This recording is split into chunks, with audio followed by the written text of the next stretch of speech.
Okay, Okay. we're back. So yeah, again, this is just saying that the federal government, Ottawa, has all the power, and Saskatchewan is not allowed to do this. But again, let's see how it goes. There is no way or the ability or the authority for the provinces and admit it either the voting or the operation of that law when there are the vulnerabilities. Provinces can't pick and choose which vendor law they go into the company with his. Yeah. So uh, there's no way or ability. So there's nothing they can do for a province to change a federal law. Federal law is Ottawa only. Ottawa can do whatever they want because again they're the high courts, right? So if that's the case, then yeah, just like any other country, one city or one area can't decide, oh, you say the federal government says murder is bad, but we think it's okay. Like, that's never going to happen, right? So you have to follow all of the federal rules.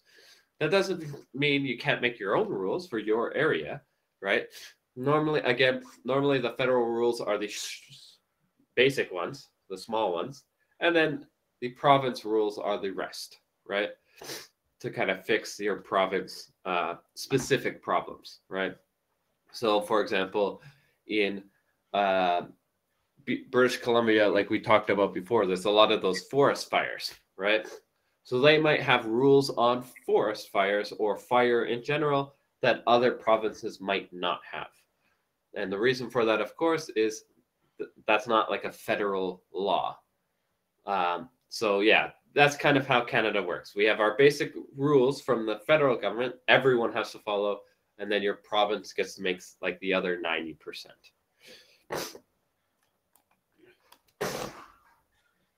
There's going to be a lot of the collateral damage. It states are really bad. The president from the both are real of law, but also from the climate publicity, publicity, publicity. Yep. Uh, Basically saying that this is not a good idea to do this. If you break this rule now, it's going to cause huge political problems for the country. Um, and possibly, because remember, in Canada, you're allowed to leave Canada if you really want, right? Quebec can leave the country if Quebec wants to be its own country, but that doesn't mean Quebec is the only one that's allowed to do that. Ontario could do that. Saskatchewan could do that. Alberta could do that. Anyone is allowed to leave the Canadian government if they do all the proper paperwork and stuff. So, um, yeah, this could be a really big problem depending on how they solve it. If they just solve it with the normal way, like, oh, this is not a real law, okay, and pay the taxes, okay. If they just do that, it's not going to be that big of a deal. But if they're already fighting it this much to stop it, that's probably not what's going to happen. And so this could be quite bad for not just Saskatchewan, but other provinces. Because if another province wants to try something like this, they could fail or have other problems. In the near future, he said the creators will either render the legislation passed by the Saskatchewan as not, but exists of the provincial authority, a- or find the extent to which they conflict with the federal law. Mm-hmm. So they're just saying that most likely, the first step in all this craziness will be Saskatchewan in February will say we're going ahead with this plan. The federal government will say you're not allowed to do this. They're going to bring that paperwork to the High Court or Supreme Court, and the court's going to say you're not allowed to do this. That is like the first step how things are going to go. Yeah. So we'll see what happens after that. Let's go into the obviously the contribution here of the greenhouse gas, the pollution, raising once that scarcity fails to meet the purpose that the required GC. Yeah. So the law that they're breaking is the Greenhouse Gas Pollution Pricing Act. I believe this was from 2016 or 17. It's pretty old now, but like we've learned before in other rules, oftentimes the government will make the rule, but allow provinces to slowly figure it out, right? Keep everything normal for the next 2 years, but you know it's coming, right? We passed it in 17, but it will start in 2020 or something like that, right? So as soon as they stop paying the taxes or they stop giving the money to Ottawa, boom, the governments are going to start figuring out what's happening. What are we going to do to fix this? The field will be the dedicated to the Public Pollution Service of Canada, an independent body that will decide whether to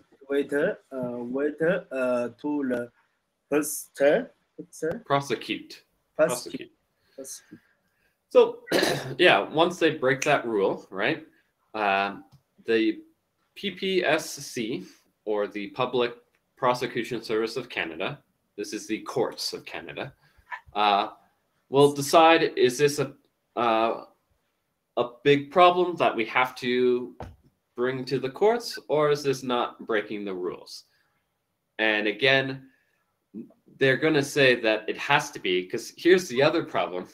If they don't prosecute, let's say they're like, well, it is breaking the rules, but it's not a big deal. If they do that, then the law in the first place, right, the Greenhouse Gas Pollution Price Act, will be worthless. Like, what's the point of having this law if we're not going to follow it?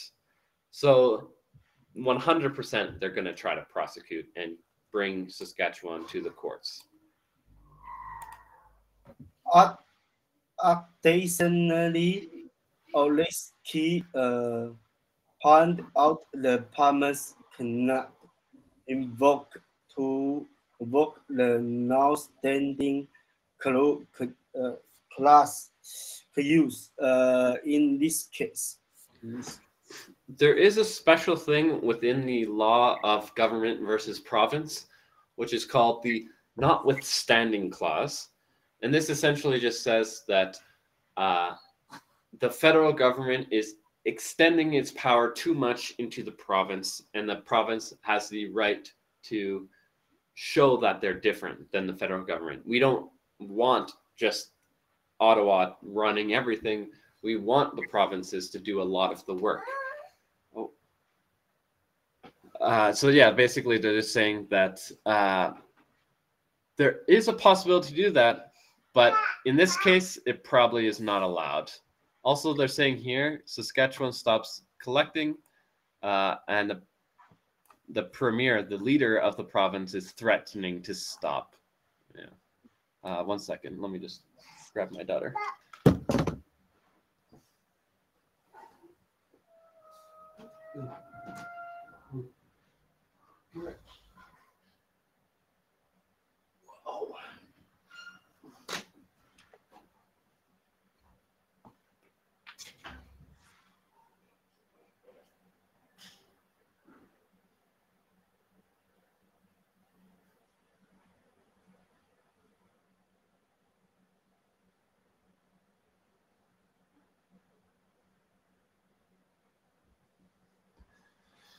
Okay. And we're back.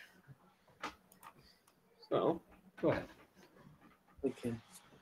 Well, there may still become the risk-based Olaski said they will depend on the federal government receives.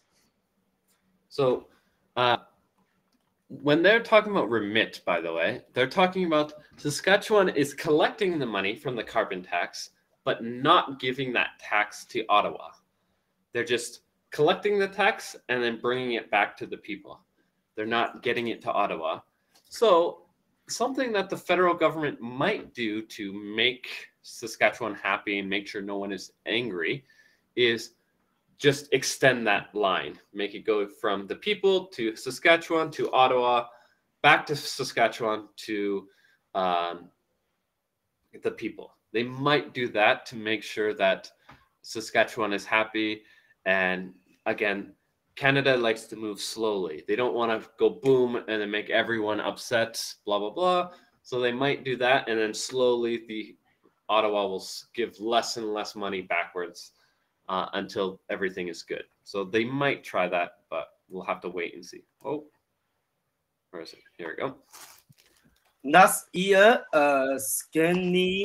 Scandinavia remained 170 million in carbon tax on the federal government. The other reason why Saskatchewan's fighting so much not to do that long chain that I mentioned, where it goes people, Saskatchewan, Ottawa, Saskatchewan, people, is number one, that's going to cost more to move it around, right? But number two, the federal government's not going to give all of it back, right? We're talking about 172 million per year. And so it might come to the Saskatchewan government, go to Ottawa, and then Ottawa might only give them 50 million back or something like that. So if they do that, then all of a sudden, instead of right now when they can pay 100% of the money back, everything is good to go, and people are super happy in Saskatchewan, in the future, it could be more like 25% goes back to the people, and they're going to be real mad if that happens. So yeah, Saskatchewan's really fighting hard to stop that. If Saskatchewan stopped remitting its share, that power remnant will be reduced. Yep, that's exactly what I just mentioned. So here's the money they collected. If they stop remitting and give it to Ottawa, they're not going to get 172 million back. They're going to get like 50 million back, and that's going to be reduced. Not good for the province. I think it's safe to say that it's unlikely that the rebate are going to be the same, he said. Yeah. Again, why would Ottawa fight so hard to get this money if they're going to give the same money back? They're not going to do that. That would be silly, right? We're going to fight so hard to take your 172 million and then give you 172 million back. That doesn't make sense. It's probably not going to happen that way. Saskatchewan's plan is really about visiting the certain incumbent vessel for industry from the compensation and from the deciding growth with an investment going forward. So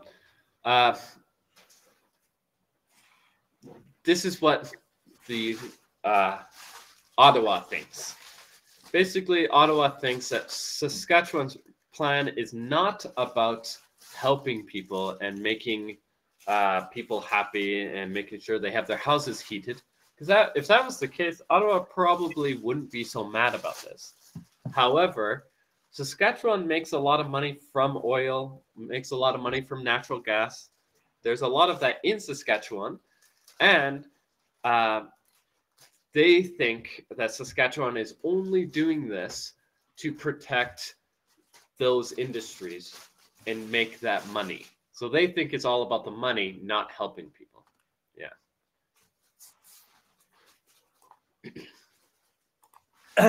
Better data and accident ratio on economic or at the University of Regina. He said lower income people will feel the hurt if the rebate the chick start. Checks meaning money. So this person is from Regina, so obviously he's a little bit biased, right? However, he does understand that, hey, if you take this money away, the lower income people are the people who suffer the most, right? Think of it this way. If I pay $100 a month on gas, but with the tax, it's $125, and I'm rich, that's only $25. I don't really care. But imagine I'm poor. I make $20,000 a year or $30,000 a year. I make so little money. $25 a month could be a lot, and that's not the correct number. A lot of people pay like $300, $400 a month in gas, and that would actually be more like $75 or $100 in taxes per month. That could be really difficult for a lot of poor people who are already struggling with food and blah, blah, blah. So this guy is saying, hey, we should probably keep this, even if you think it's wrong. Oh.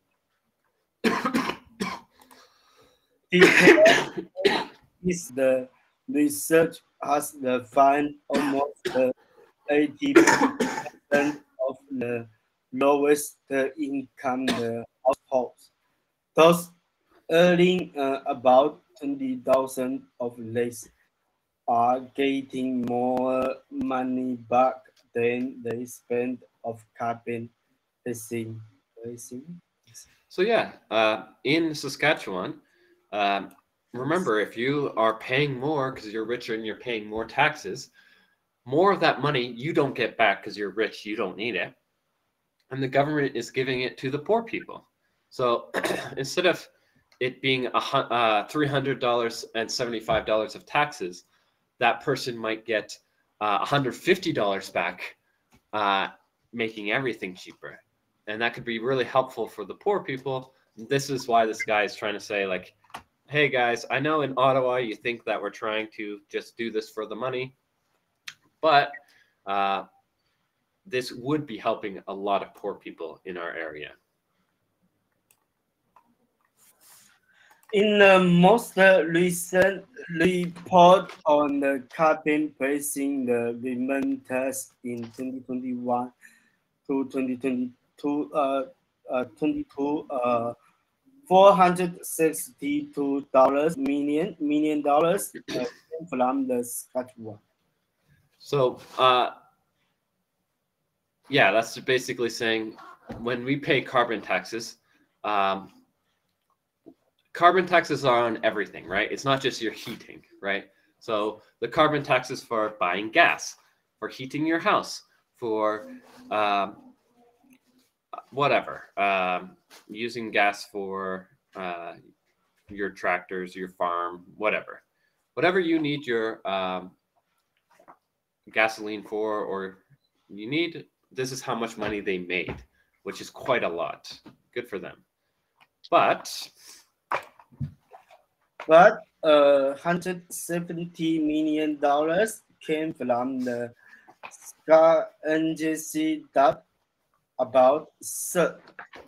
Volunteer said if you reduce that by a third, I mean, we'll be getting this 33% lower rebates if that's how this comes to be. Yep. So, so of the carbon tax, right? A third of it ish comes from heating your house, SAC energy. And imagine you're getting 30, let's say you're getting $200 a month for your heating and carbon tax refund per month. Imagine you're all of a sudden lose $66 from that per month. Again, if you're a poor person, that's a lot of money for you. If you're rich, you don't really care and it doesn't matter again. But this is why they're arguing, hey, Ottawa, even though I know you might not like it, it still might be very important to keep it the way it is, because a lot of poor people are struggling right now. Yeah. That's the end. Okay. How does the taxes work in China? You just pay income tax, or how do you do taxes in China? In China, we always pay the product tax. When you buy out something, you pay the. So we call it sales tax. Sales tax. Whenever you buy something, when you buy this, you pay taxes on. Yeah. You pay. We pay you buy house, pay tax. You buy car, pay tax. And you buy you buy house, you buy anything, you pay tax. You salary, we 5,000 Chinese yuan, you can pay tax. How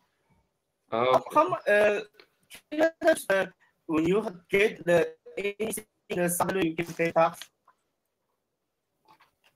Yeah. However, you pay tax on all money. However, if you make less than $40,000 in a year, you will get the money back. So if you get paid less than $40,000 a year, the taxes that you paid, you will get back. So let's say you're paying like $100 in taxes every month. At the end of the year, you'll get all that money back. How many? Yeah, unless you make more money. How many to you? Canada give all of it. All of it. So for example, again, let's say you pay $100 per month taxes, you would get 12,200 at the end of year. If you again are under 40,000, something like this. Very small. Well, again, if you're not paying a lot, you're not paying any money for taxes, so zero. And when you buy some anything you buy, you pay the tax on. You buy. Yes, but it depends. It depends on your province. It's somewhere between 5 to 13%, depending on your province. I believe Saskatchewan is one of the lowest ones at like 7% or 6%. But yeah, it just depends on your province. I think Ontario is like the worst, and Ontario is like 13%. Ontario is horrible for buying stuff. But Saskatchewan? Saskatchewan should be pretty good, I think. Let me check. Saskatchewan sales tax. So yeah, Saskatchewan is 6%. 6%. Oh, and Alberta no pay the tax. Alberta. No, you still have to. Like I said, because there's federal sales tax and province sales tax. So in Alberta, they have to pay 5%. 5% is federal, meaning Ottawa. So in Saskatchewan, there's a 1% sales tax for the provincial government. Yeah. So it just kind of works that way. Because remember, there's GST and HST. GST equals federal sales tax, and HST equals province sales tax. So depending on your province, no matter what, you pay 5% anywhere. Doesn't matter, because you have to pay the federal sales tax. And then depending on your province, you have to pay extra. So again, like you said, in Alberta, it's 0, but you still pay 5% for the Ottawa. Saskatchewan, you pay 1% for Regina and 5% to Ottawa. And for Ontario, it's really bad. You pay 5% to Ottawa, and you pay 8% And when to you Toronto. when you buy car or you buy house in the Canada, you every one month you pay the tax to the government. Yes, there is a land tax. And tax Property tax for in Saskatchewan. Saskatchewan. Property tax. The average property tax is for houses is $9.11 a month. $9. Basically like $10 a month on house tax. Like not that much. Every month? Yeah, every month. So what would that be? $120 a year? Oh, on a car? Car, you don't pay taxes on car. You just pay. You have to get insurance though. Insurance. When you buy the house or you apartment, you every month you pay the $10 to the same the land tax. This the land tax for the government. It's supposed to pay for like your water, your electricity coming to your house, because that's what the government pays for, right? The government makes the pipes to your house, so you need to pay a little bit to pay for that. And yeah, so you pay like $10 forever. But again, that's Saskatchewan. It does change depending on your area. So for example, Regina is $10 and Saskatoon is $11. And if you are a commercial business, it's $22.50 for like a business. So it does change depending on what kind of building it is, but it's still quite small, right? Even the biggest one is $22 a month. That's like one McDonald's order, right? Like it's not a big deal. So yeah, it's pretty easy for that one. Again, the biggest taxes for you will be income. Income tax is the biggest. Yeah. So I'd worry more about income tax than anything else. Okay. Anyways, see you after lunch. Yep. Bye.